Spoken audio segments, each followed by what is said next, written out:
Hi ഇക്ക.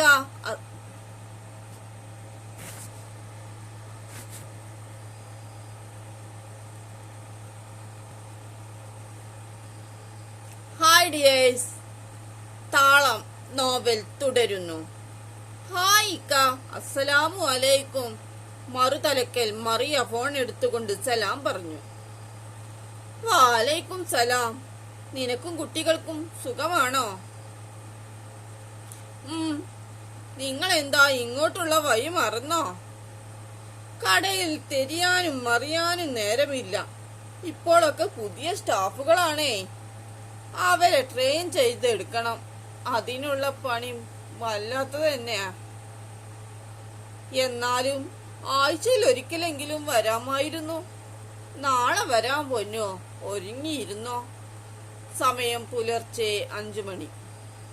മഞ്ഞുതുള്ളികൾ വീണുകൊണ്ടിരുന്നു. മറിയ എഴുന്നേറ്റ് നമസ്കരിച്ചു, മുറ്റമടിച്ചു, ഭക്ഷണം ഉണ്ടാക്കി. 10 മണി ആയപ്പോഴേക്കും കുഞ്ഞി മുഹമ്മദ് മറിയയുടെ വീട്ടിലെത്തി.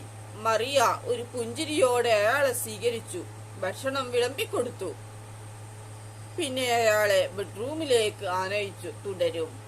Please subscribe, please share, please like, please comment.